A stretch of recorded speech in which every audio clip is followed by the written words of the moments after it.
welcome to your weekly inspiration. I'm Joey Sampaga. And I'm Kathy Beckman. How you doing, Kathy? I'm doing great, Joey. How you doing? I'm doing good. So we are going to be talking about something that's very, very, very, very interesting. Is that right? What is that? It's very interesting. Yeah? Very interesting stuff. Did you come up with it? Yeah, I did. In a very interesting way. Is that right? So we're talking about different types of symbols and monuments and things. Or we're talking about the Georgia Guidestones specifically. Oh, is it that what it Yeah. is? Why did I miss that? You can tell Joey really studied that so long and hard. Was it Georgia Guidestones? Yeah. Where did I miss that? I don't know. Blah blah blah blah. Okay, fine. It's the Georgia Guidestones. Oh. The way I wrote it purposely like that, and I wrote it purposely because when you know, when we see things like this, when we see the big, huge, monolithic stones, Yes. what are they? 109 tons, and Is that per? per stone. Wow. Yeah. So there's 5 on the bottom, and there's 1 capstone, right? So when you start hearing about this, what do you think? I mean, the first time I heard about it, I thought, well, it must be in Egypt or Sure. around Stonehenge or Exactly. something like that. And who knew it's in America? Oh, really? Yeah, it's Georgia. It's the Georgia Guidestones. Wow. Yeah, so they have, there's 5 stones along the base, and the stone in the middle actually has this hole that's drilled in it right at eye level. Okay. And wherever you are, when you look through it, you can always see the North Star. Isn't that amazing? I didn't know that. Yes, and then there's other So things. whenever you look in it. Yeah, it's that. Well, it would have to be at night. Oh. Because I should have said that. Yeah, I was looking at the picture and I did see the line. You did point it out to me, but I didn't think that was eye level. Well, it's my eye level.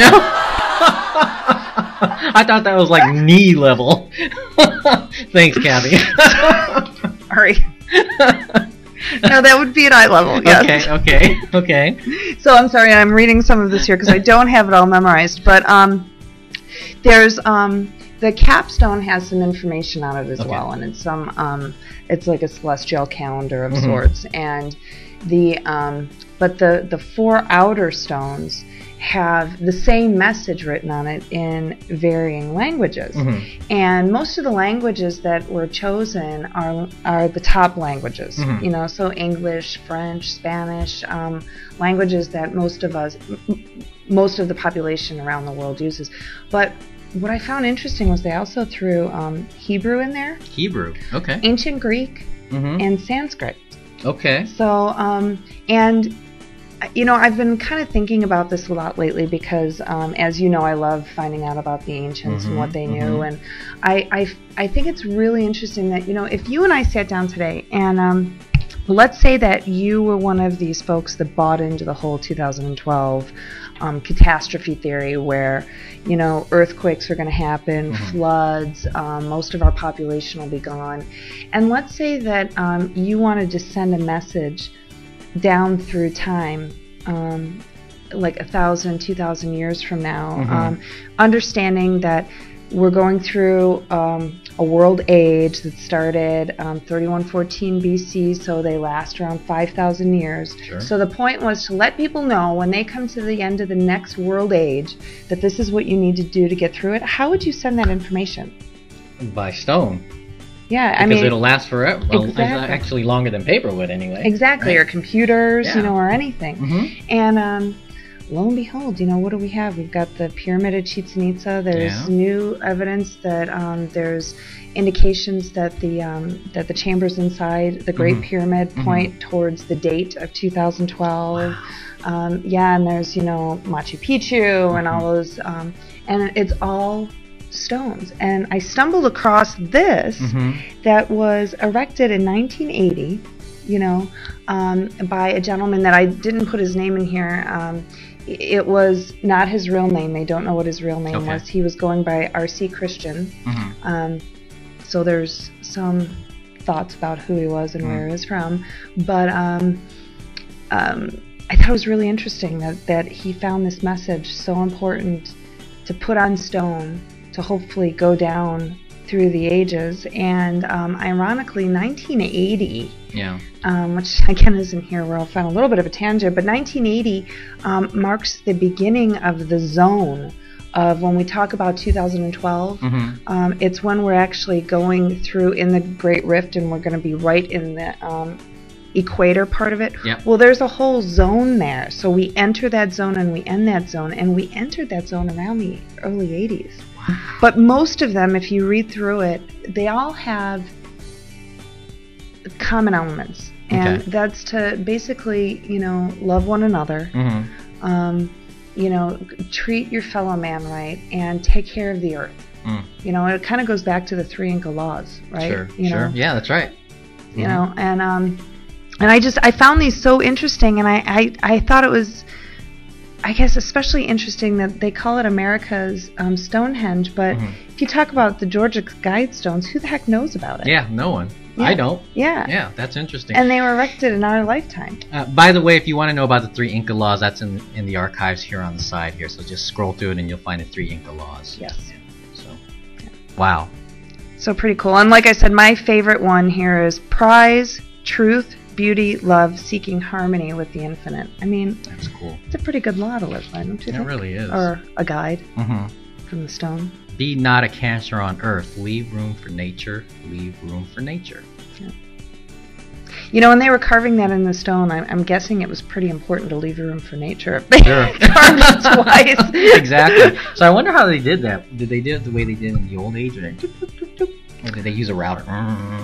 Since it was 1980, I'm guessing they did the the routers. It just makes you wonder these other things that were way back when. Right. How, I'm thinking science fiction movies here, but who knows?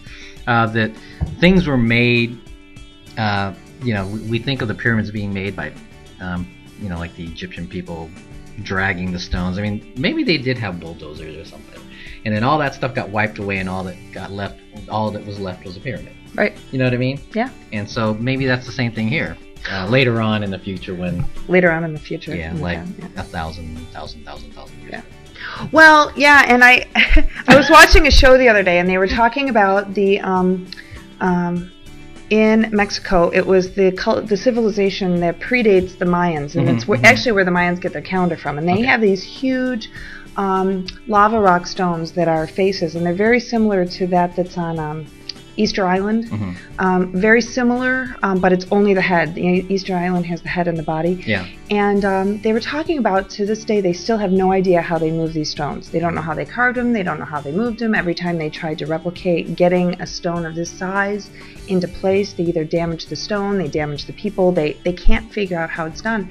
And I was listening to the words that the commentator was using, and he kept saying contradictory things that if you really stopped and listened, it made no sense. The ancient society who we know had nothing more than rudimentary rope and wood. How the heck do we know that? That's right. If we don't know how they did it, we don't know how they did it. Exactly. We know that they were equally as smart as us and no smarter. Sure. Actually, I beg to differ. They clearly got him there, and we can't. If you can move a stone to a specific place and I can't, that's right. I might go ahead and say Joey's smarter than me. So either that or stronger. But if you can figure out how to do it and I can't figure it out, that's true. You're potentially smarter than me. So they kept making these assumptions, and I'm like, it's not adding up. Yeah. So yeah, that's right. So take a look at the Stones of Georgia. Is that what it's called? Joey's an expert on the Georgia Guidestones. There we go. Take a look at the Georgia Guidestones. Do some research on them. Google them. Google them. Yeah. Just like I said, just wanted to share the information that's out there. It's right in our own backyard. The America's Stonehenge. Yes. So until next time. Have an inspired week. Bye.